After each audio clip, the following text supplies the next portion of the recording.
Welcome to Nasdaq Trade Talks. I'm Jill Malandrino, Global Markets Reporter at Nasdaq.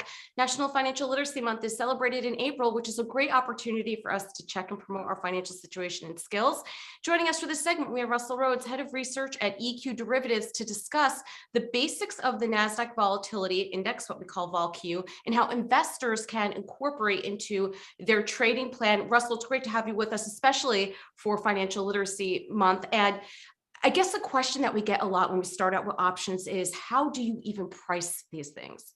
Right. And the thing with any volatility index, and we're definitely going to talk about VolQ in just a minute, is it is a composite of the implied volatility of several options. And when we take a look at an option and try to figure out why it has the value that it has, there are basically five things that we take a look at. We look at the underlying market price. Is it a put or a call? How much time do we have left to expiration? Then the time value of money, which is interest rates and dividends, if we're talking about a stock option. And then the final pricing factor is implied volatility. And implied volatility is kind of the wild card in there, because you don't know what the implied volatility is unless you get the option market price. The implied volatility that is being priced in by an option comes from the market. And all else being the same, if the price of an option goes up and nothing else has changed with those other four factors, we attribute that to an increase in implied volatility. If the price of an option goes down very quickly, and we don't say that was part of time decay, we will say that implied volatility dropped as well. So the implied volatility is kind of the wild card, but it's also just a market indication of the volatility expected in the underlying market.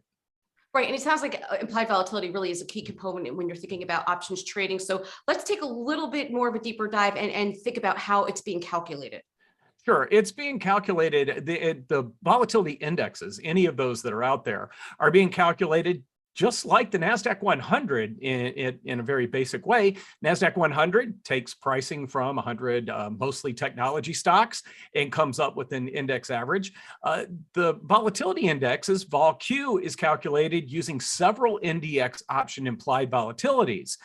So it's determined from the option's price, but we take the price to get the implied volatility of the inputs, and then the calculation time waits a couple of expirations in order to focus on a 30-day consistent time frame. And before we had volatility indexes, it was very difficult to compare volatility over different periods because we didn't have a standard time frame. We were looking at the front month options or the second month options, but not something that consistently gives us a measure that we can compare over time.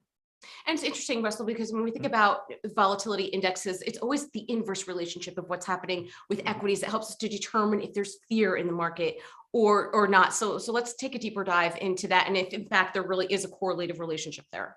Well, there most definitely is. And I think we've all seen it, and we hear it as well. If the NASDAQ 100 is having a bad day, the next thing that you're going to hear out of pundits' mouths, or your or my mouth, is, and VolQ did this, because it will have an inverse relationship. Well, even though VolQ is calculated using both put and call options, when you're looking at broad-based index options, put trading tends to dominate the volume and also kind of dominate changes in implied volatility. So if the NASDAQ 100 is under pressure, if there's concerns with respect to the performance of technology stocks, you might see increased demand for NDX put options, and that increased demand for NDX put options is going to kind of across the board move the implied volatility of NDX options up, and subsequently we end up with a higher VolQ rating. So basically just demand for puts when people are most concerned about the market, and typically when it's already going down, results in a rise in the volatility index or a rise in VolQ.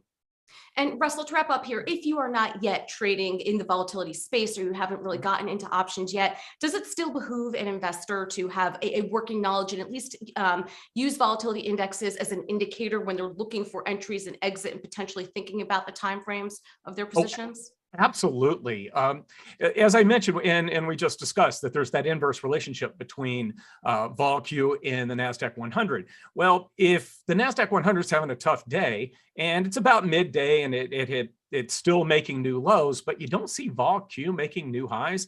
That could be an early indication that there's not as much panic in the market as there was a couple hours ago, and might be all clear to take a long position in the Nasdaq 100. So even if you're not even trading options, but you're doing anything that is based on technology stocks or focusing in on the Nasdaq 100, you should have vol Q on the screen right next to it. All right, Russell, appreciate the insight as always. Thanks for joining us on Trade Talks. I'm Jill Malandrino, Global Markets Reporter at Nasdaq.